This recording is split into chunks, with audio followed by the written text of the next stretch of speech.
So this whole week, I have been uh, rocking main character energy. Main character energy, Main character energy. as Um, in the state of Maine or as primary? Primary. Ah, So okay. so one of the keys to curing yourself from being a people pleaser is embracing main character energy, right? Like you're the main character of your story. And so you're writing your story and you're the protagonist, which is actually Yeah, true. That's actually the thing. yeah. Um and so the effect of that though has been uh super fun and silly. Give me something. Okay. So I go to I go to Ecstatic Dance on Thursday night, and Yep. I have at least four people, strangers, uh as I pass by them, just spontaneously go, "Oh my god, you're so beautiful." Yeah. And I'm like, like, oh my god, yay, thank you. I'm gonna take these affirmations. I love them. This is amazing. But also, like, what's happening? Like, Hmm. right? Like, Right. so then, um, there's this guy who we've been like getting to know each other. He had a hug that stopped me in my tracks. Huh. Yeah. I've had a couple of those. Yep. Yeah. Yeah. I'm drinking from my water bottle and he comes around the corner and was like, "Yay, you're here." And so we like immediately hug each other. And once again, his hug is like amazing. So much so that I like kind of melt in his arms. Like, like, like he's just got such a like that strong, supportive, masculine hug that like you're in there and you're just like, ah, I can just let you know. And Uh so huh. Uh he's huh. joking that he's like, "Oh my god, you're melting." And then he goes to scoop me up, but he hits my water bottle and my water bottle clangs to the floor in the loudest sound possible and spills all of the water in a giant puddle on the floor. Like it is the biggest scene that I have been in a long time. It is.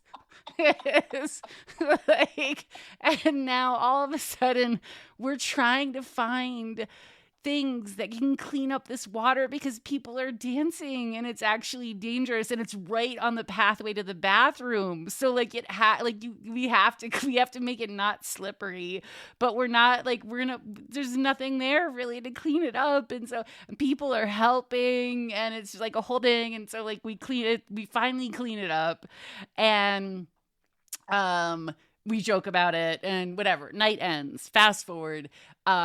The next day I'm talking to Heidi and I tell her that the story of the Yep. water bottle, and she goes, "Oh my god, this was last night." And I'm like, "Yeah." And she's like, "I need to know what time that happened." Why? Because I was at a nighttime yoga class and I dropped my water bottle and spilled it all over the floor.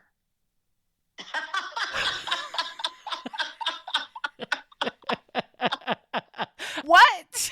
What? That's that's a thing. We both dropped our water bottles and spilled them on hardwood floors in places where it was like a big scene, and we did it at the same time on the same night. Like what?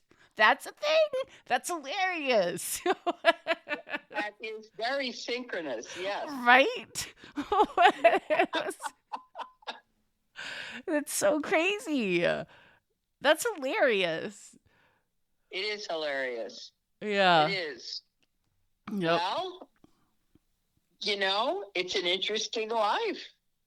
So, if you didn't guess, that was a phone call with my mom. And I've been thinking about what main character energy means. And, of course, there's like a toxic definition out there for main character energy. And the bottom line is like everything, this is yin and yang. And so, yes, main character energy can be also narcissistic and terrible.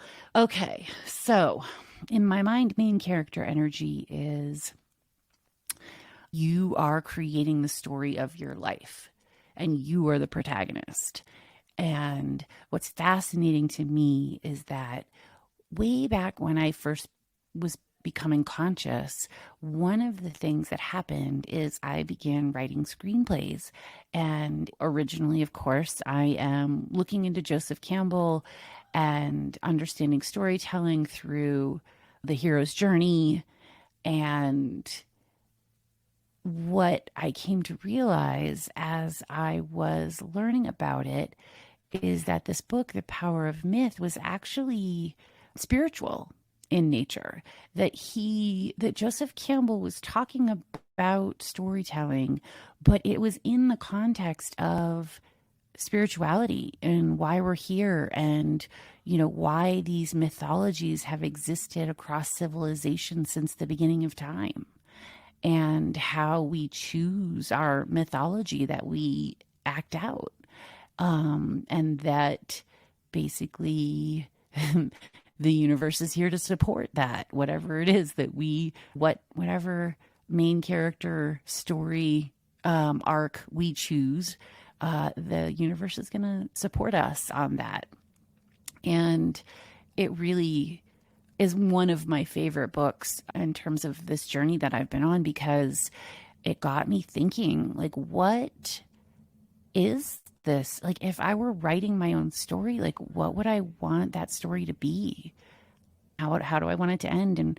And in addition to that, I was also like sort of morbidly, but also thinking about, like, if I wrote my own eulogy, like, what would I want people to say about me? And how can I create a life where that comes true? I read this book probably in 2018, and I have not stepped into main character energy until 2022, 2023. Yeah. Okay, so I think you have to, you have to heal the shadow side of it before you can step into it in a healthy way. There it is. You have to heal the shadow side.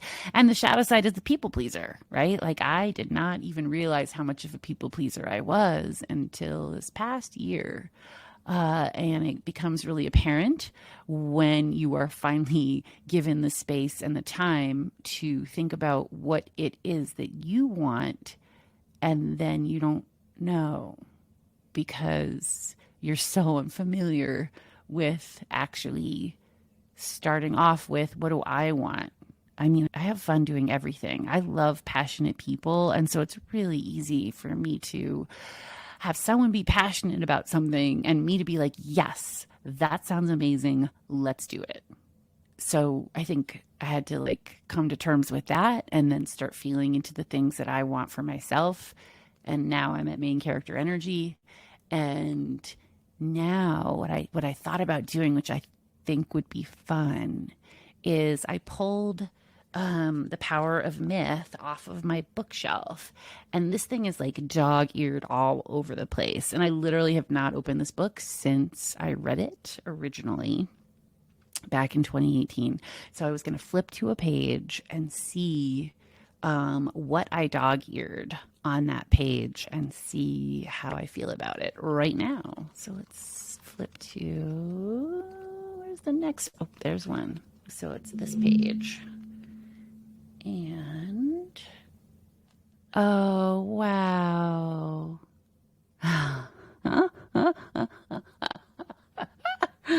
Amazing.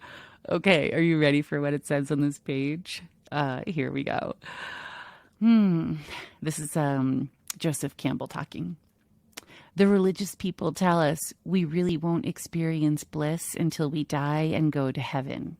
But I believe in having as much as you can of this experience while you are still alive.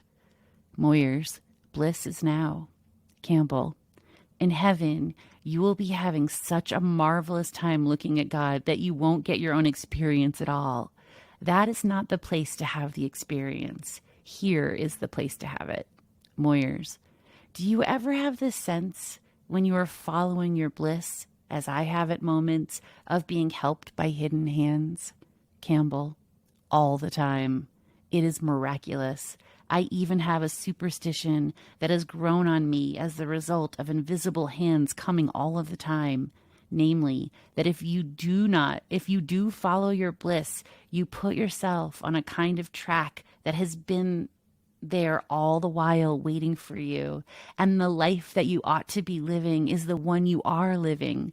When you can see that, you begin to meet people who are in the field of your bliss, and they open the doors for you and to you.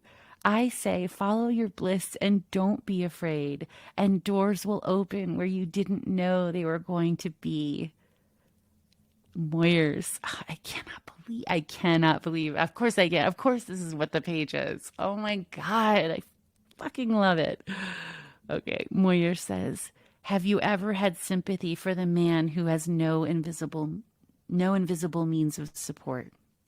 And Campbell says, who has no invisible means? Yes, he is the one that evokes compassion, the poor chap. To set him stumbling around when all the waters of life are right there really evokes one's pity. Moyers, the waters of eternal life are right there? Where? Campbell, wherever you are. If you are following your bliss, you are enjoying that refreshment, that life within you all of the time. Wow. Wow.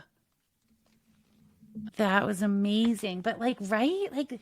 This book was a spiritual work. It wasn't about screenwriting and storytelling. I mean, it is about that, but it was so much more. That was fun. Yay. And thank you.